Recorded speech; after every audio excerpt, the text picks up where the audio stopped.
Massa Rubro-Negra, alô você, mais um vídeo aqui no meu canal Mundo do Flamengo, sou a Matilda Kelsey. Então já curta, comenta, se inscreva no canal, ative todas as notificações para não perder nada que acontece nos bastidores do Flamengo, todos os jogos, a resenha de todos os jogos você vai ver somente aqui no meu canal Mundo do Flamengo. Comigo mesmo, a Matilda Kelsey. Então no vídeo de hoje, meus caros assinantes do canal do Mundo do Flamengo, eu trago para vocês notícias reveladoras, notícias que vocês só vão ver aqui. O médico do Flamengo enviou uma mensagem no grupo de WhatsApp revelando assim para todo mundo que o De La Cruz tem um problema crônico nos dois joelhos. Então, quando ele entra nas partidas, ele vai ter que se cuidar muito para não se lesionar de novo. E o Flamengo, se quiser vendê-lo, só esperar uma proposta boa acima dos 18 milhões de dólares, né, que foi pago por ele. E pode liberá-lo assim que chegar uma proposta que de fato agrade ao clube de regatas do Flamengo. O que aconteceu? Essa mensagem, esse print vazado, né, no grupo de WhatsApp gerou bastante comoção entre o grupo de jogadores do Flamengo. E todos imediatamente postaram nas redes sociais a sua mensagem de carinho e motivação também para o De La Cruz, né? Que ele consiga sair, digamos assim, deste problema, né, que foi criado pelos médicos do Flamengo. Há torcedores que digam que o médico deve ser demitido urgentemente. E aí deixa a sua opinião sobre esse caso do De La Cruz. É incrível, né? Sai a crise do Pedro no Flamengo, entra a crise do De La Cruz. Essa diretoria do Flamengo é muito amadora. Mas enfim, vamos falar do jogo de domingo. O jogo de domingo foi tipo roteiro que só o futebol nos proporciona.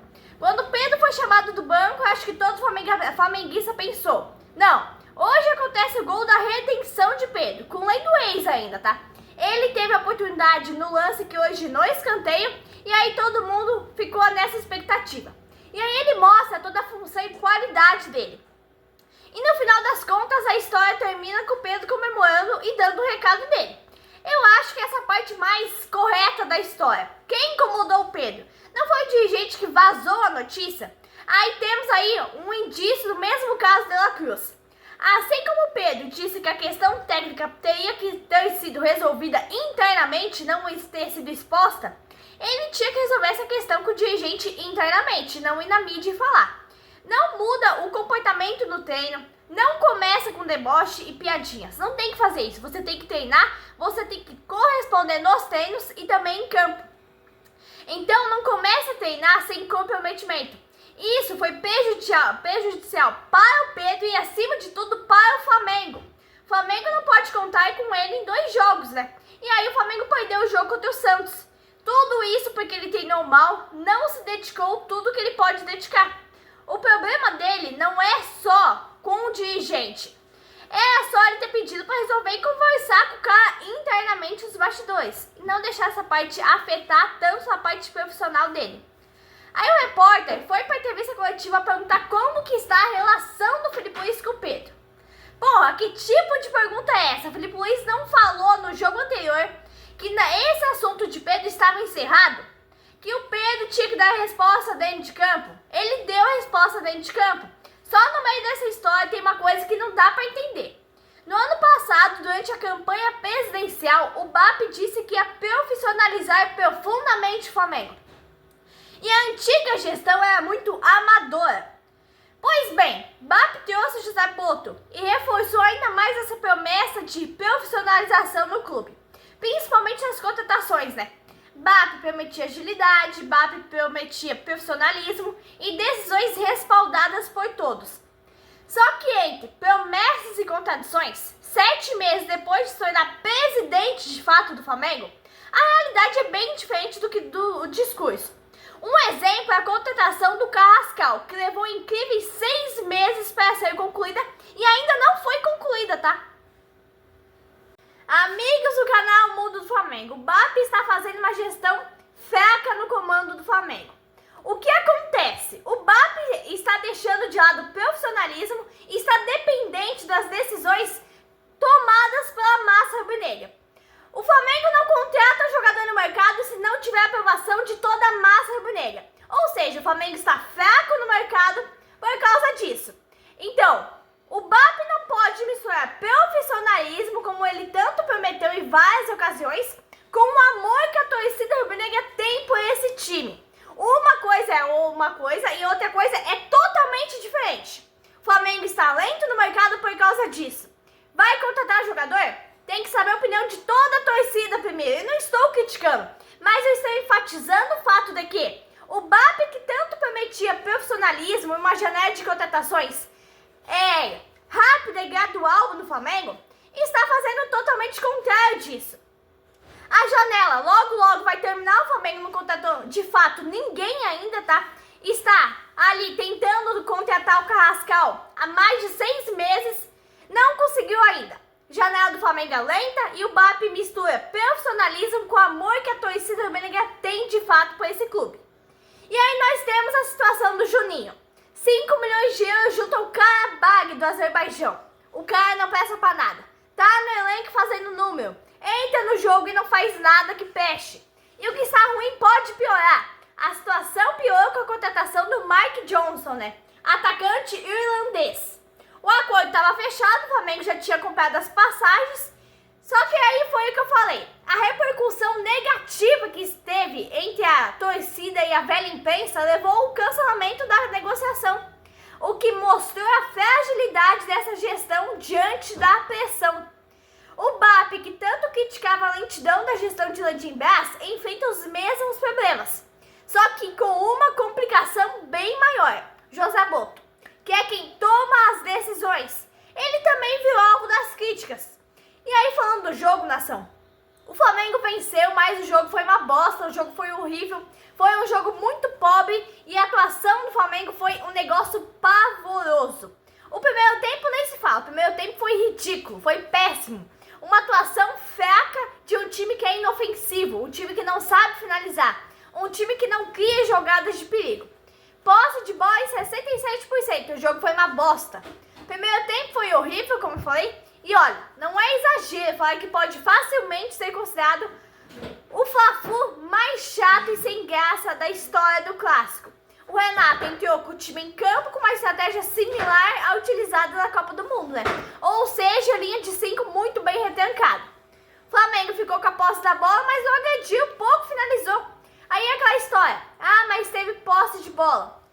Não deu um chute a gol no primeiro tempo, aliás, deu 2 sim, tá? Mas mesmo assim, 2 chances de gol, que não foi nem clara, nem teve real perigo de gol, em 45 minutos.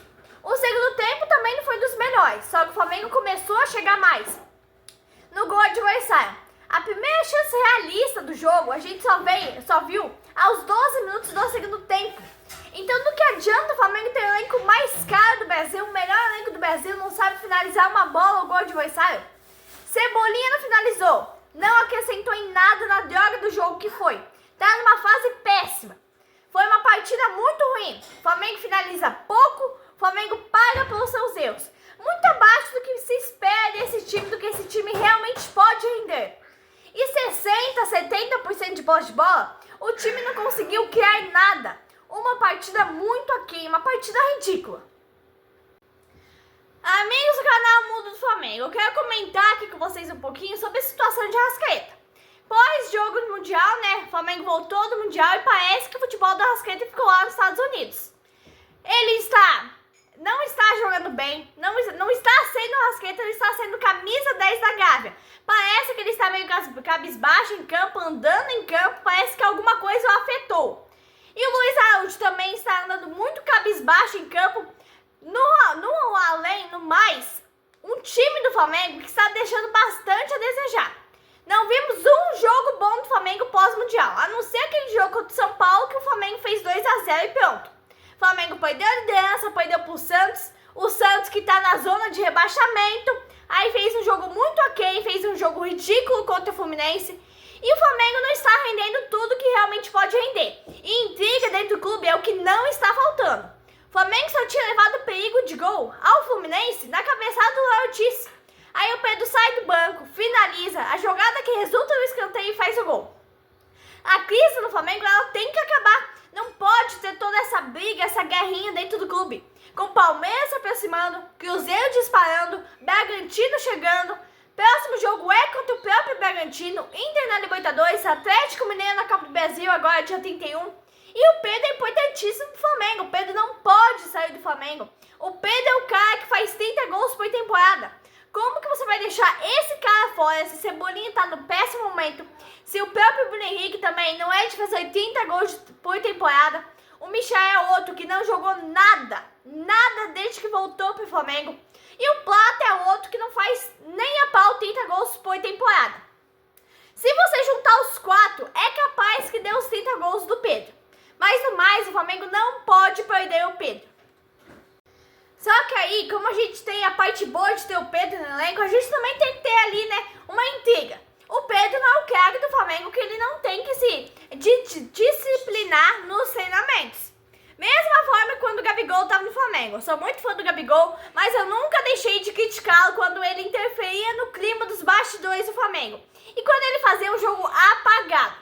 Então, pra mim, o Pedro não deixa de ter errado. Ele fez o que o Filipe Luís falou, ele se desculpou. Agora ele quer desculpas do Boto. E ele reconheceu que ele estava errado. De fato, ele está errado. Reconheceu que não tinha ido bem nos treinos. E melhorou. Melhorou o suficiente para o Filipe Luís relacionar de novo para aquele jogo. E ele está na lista de relacionados para o jogo de amanhã contra o Bragantino. Aí tá. Se resolve a crise do Pedro, começa mais uma crise. E agora com o De La Cruz. Como eu disse, o médico do Flamengo disse em um grupo de WhatsApp que o De La Cruz tem uma lesão crônica irreparável nos joelhos, nos dois joelhos.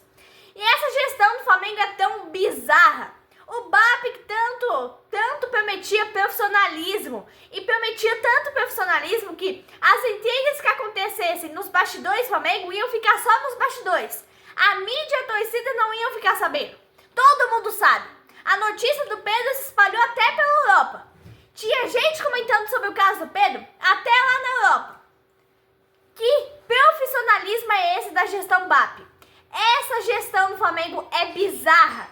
Todo dia uma conversa vazada que gera uma crise nova.